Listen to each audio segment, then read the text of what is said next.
Hello. We're going to be graphing some sine and cosine functions again today, and we're on page 5 of your chapter 11 notes. So if you could get those out, we're going to talk about these basic graphs. The graph of each trig function, the graph of sine and cosine, is just an endless repetition of a basic curve. In other words, it just keeps going on and on and on and on forever and ever. It is endless. So because it's endless and because they repeat the same basic curve over and over and over again, they're called periodic functions. So this is a vocabulary word that you need to be familiar with. It's a periodic function just because of the graph. And here's another vocabulary word for you.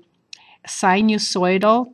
The root word of sinusoidal is sine, and this sine goes with this sine curve. So they're just sinusoidal graphs.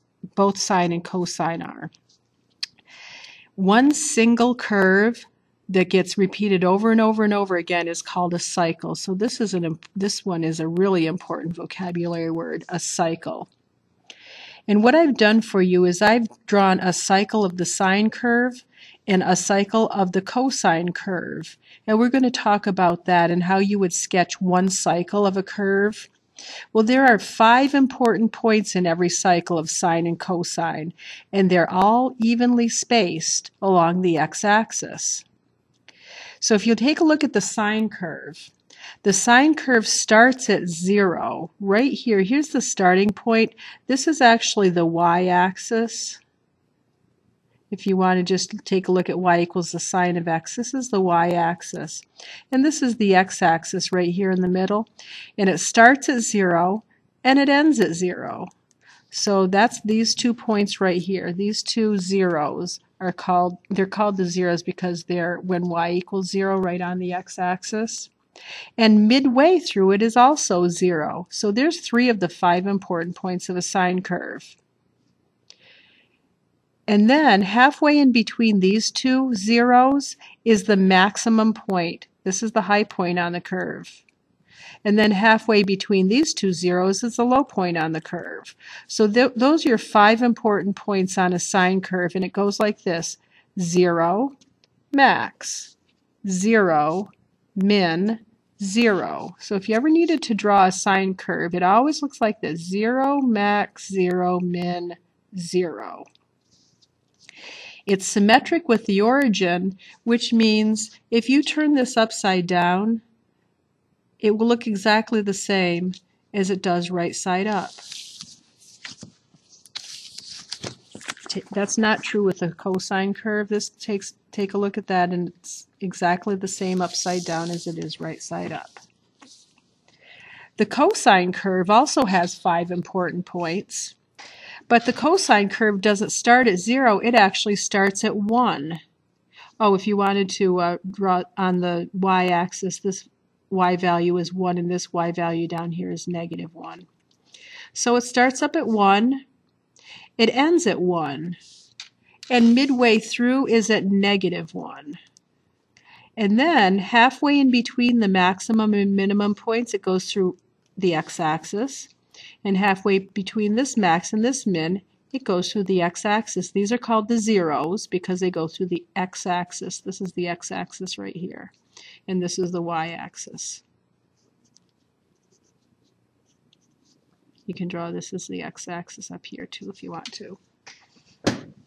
So the 5 important points on a cosine curve is max, 0, min, 0, max. And that's what this means: max, 0, min, 0, max. And they all have the same distance between them, the horizontal distance. Now this cosine curve is symmetric with the y-axis, not with the origin. And what that means is if I took my calculator out, and you can do this too, and you pressed y equals cosine of x, and you did a zoom 7, zoom trig, this will draw 2 cycles of the cosine curve. Here's one cycle, here's the other cycle, and this cycle is what I've drawn a picture of for you. And it's symmetric with the y-axis because if you took this and folded it along the y-axis, it would go right on top of each other. It's a mirror image of itself through the y-axis. That's not true with a sine curve. If you do y equals sine of x and graph that, this will graph two full cycles. Here's one cycle. This is the cycle that I gave you a picture of. But if you folded this along the y-axis, it does not go on top of each other. This is not a mirror image of itself through the y-axis. But if you turn it upside down, it's the same thing as it is right side up. That's 180-degree rotational symmetry. So we've talked about this vocabulary word before, amplitude, but we're going to talk about the period and the frequency, which are really important parts of any trig curve. So like I said, we've already talked about the amplitude, and now we're going to talk about the period of the curve changing. And the amplitude changes when you have a number out in front of the sine function or out in front of the cosine function. We took a look yesterday at what the change in the amplitude did. Now the period is going to be affected by this b. The period is not actually equal to b, but there is a formula that we're going to learn down here that you can calculate the period. So a constant multiplier, that means the a value, that affects the amplitude. It actually is the amplitude if you take the absolute value of it. And now you can also put a multiplier in front of the x. This x is a variable. These a and b's are just numbers, and we'll look at a bunch of those on the next page. That number, if you put it in front of the x, is going to affect the period. The amplitude of the function is just half the distance between the high and the low, or the maximum and minimum. If we measured this distance from high to low, this one would be it would be 2. From here to here is 1. From here to here is 2. And half that difference is 1. Or the easy way to get the amplitude is just taking the absolute value of the number out in front of the sine or cosine. That's the amplitude, and we've already looked at that yesterday. Let me get a little bit closer here.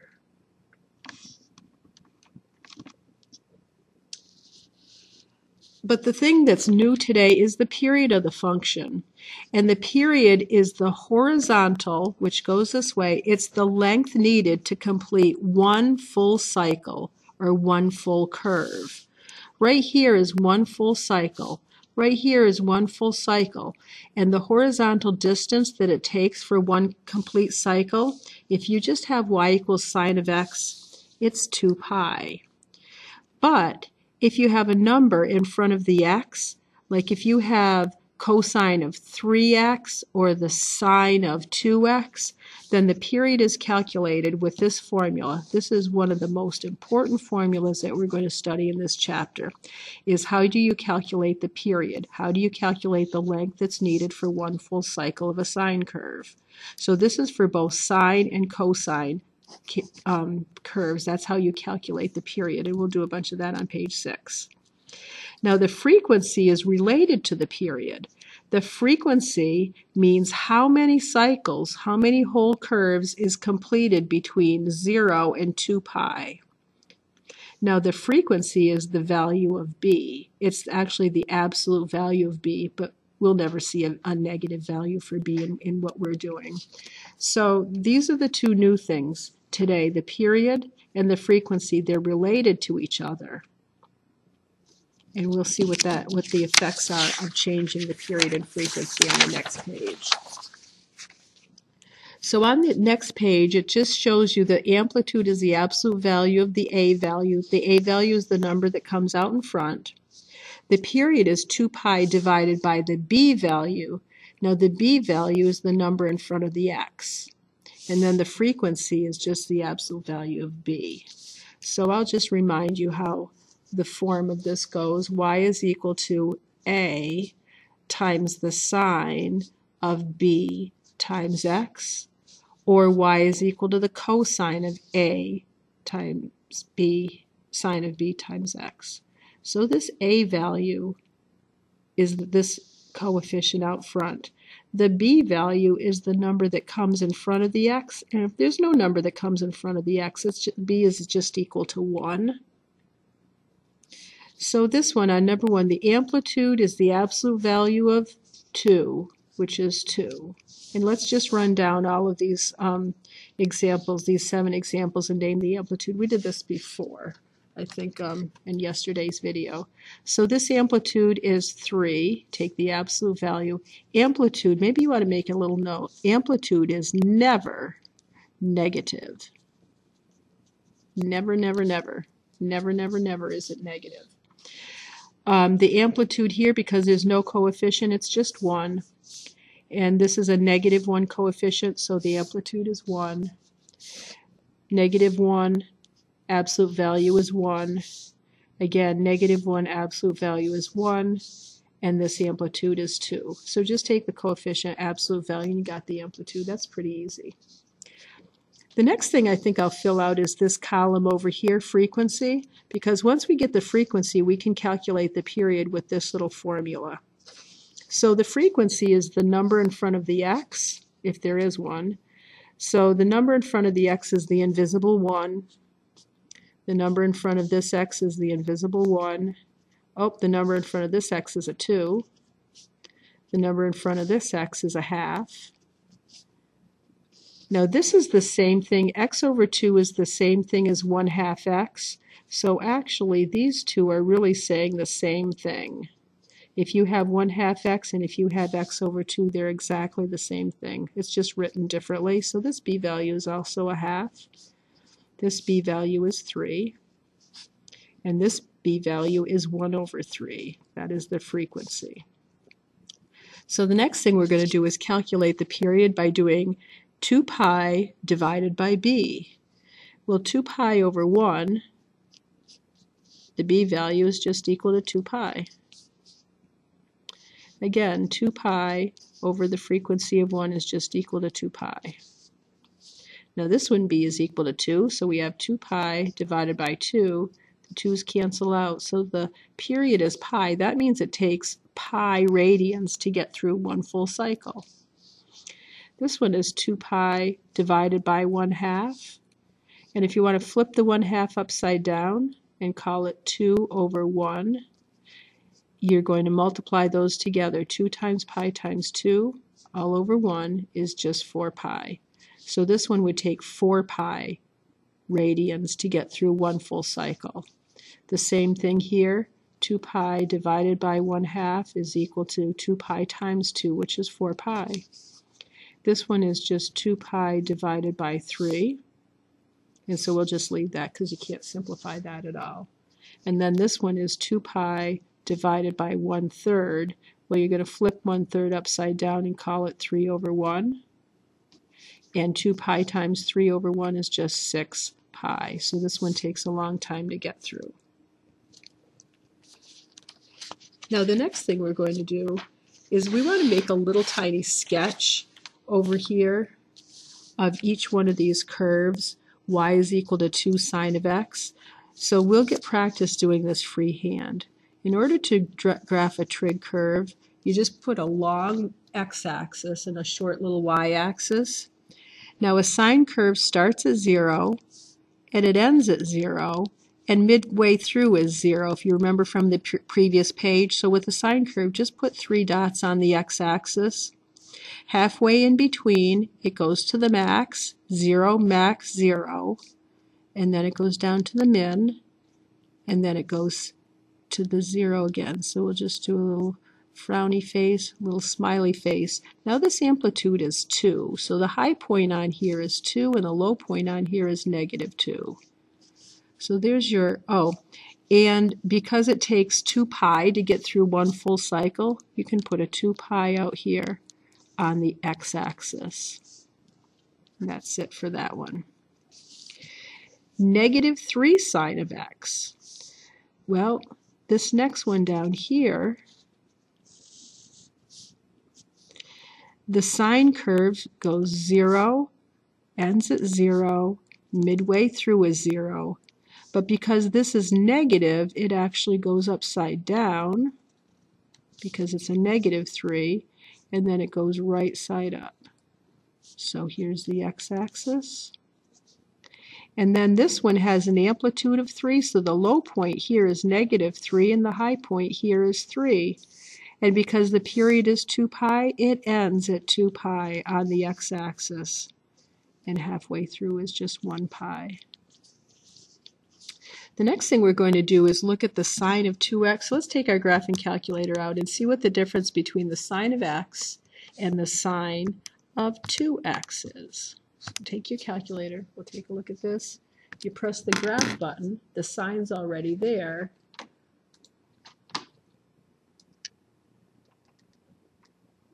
But look at how the sine of 2x has changed. Let's just look at it from the y-axis over. Here is the sine curve. And here is the sine of 2x. Let's just take that sine of x out of there. I'll clear that out, and we'll just look at the sine of 2x now.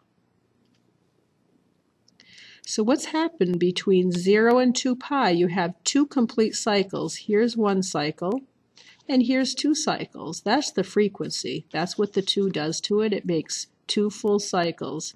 If you change the 2 to a 3, it will go through 3 full cycles between 0 and 2 pi. There's 1, 2, 3. There's 1 cycle, there's 2 cycles, and there's 3 cycles. So the bigger the number, the more cycles you get. If you want to make it a sine of a half x, 1/2 x, you're only going to get, this calculator will only get through a half of a cycle between 0 and 2 pi, and we'll take a look at that. So there's just a half of a cycle because it only goes up and comes down. It doesn't do the full cycle. So that's what the changing b value does. Whatever this number is, that's how many cycles you're going to get between 0 and 2 pi. But this one has 1 complete cycle between 0 and pi, or the frequency is actually 2. So let's see. Let's get 2 full cycles on here between 0 and 2 pi. So let's do 1 cycle. 0 max, 0 min, 0. There's 1 cycle, and the amplitude is 1. So we'll go up to 1 and down to -1. And then we'll do a second cycle. 0 ends at 0. Halfway through is 0. So we go 0 max, 0 min, 0. My handwriting isn't the best, but oh well. So it gets through 1 full cycle in 1 pi. And here's 2 pi. So I think we'll just do one more sketch of this graph, and then we'll go down to this other part here. So let's do this negative sine of a half x. If we want to take a look at that, we can just insert a negative out in front. Negative sine of 1/2 x. And if we take a look at that between the y-axis and 2 pi, it's going to go down and come up instead of coming up and coming down because it's been reflected through the x-axis. And it takes 4 pi actually to get through this cycle. So let's do 1 full cycle here. 0 and 0 and 0. The amplitude is 1, so we'll go up to 1 and come down. Now this right here will be a 4 pi because it takes 4 pi to get through this cycle. And here's 2 pi, it's halfway out there. So there's the x-axis, and the y-axis goes up to 1 and down to -1.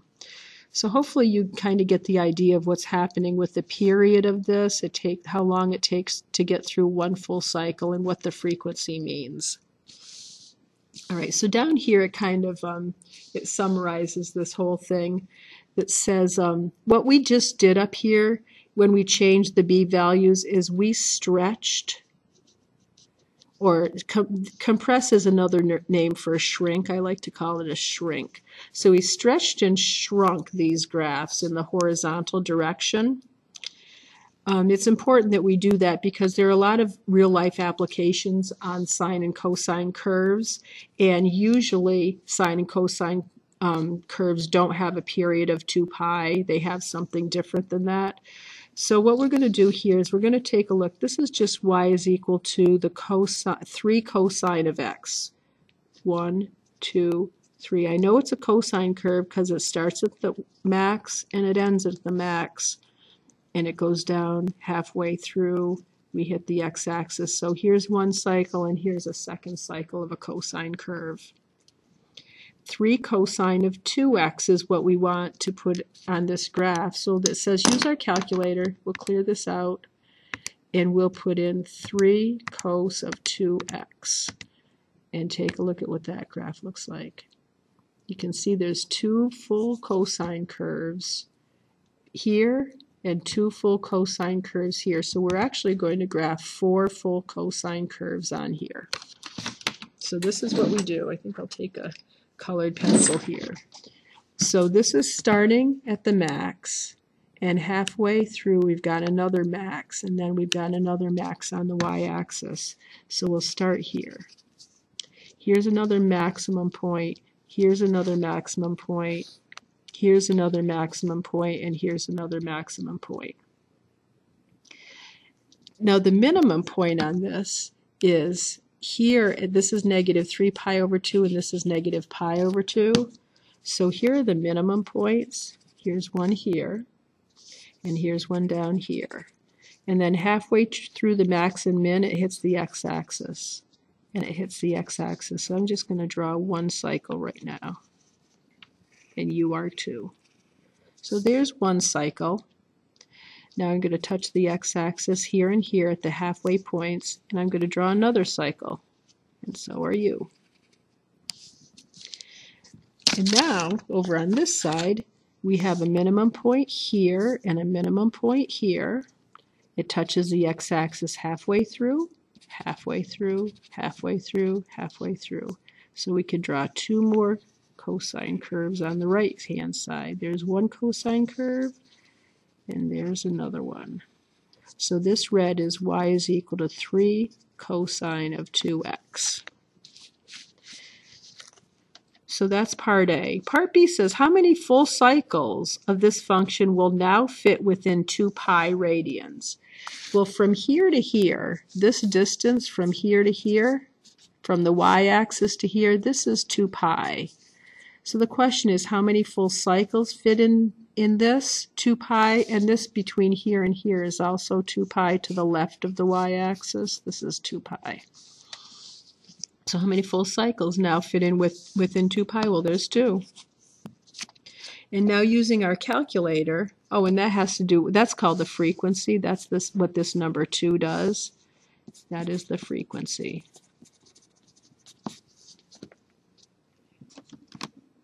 And then the last part, it says use your calculator and sketch the graph of 3 cosine of half of x on the same axis. So let's take that 2 out of there, and we'll insert a 1/2 x. Now we're only going to get a half of a cycle in between 0 and 2 pi. So that really stretched this thing way out. So what we have here is on the y-axis, we've got the maximum point. I'll do this in blue. And then way over here on 2 pi, we've got the minimum point. So we'll put this minimum point over here.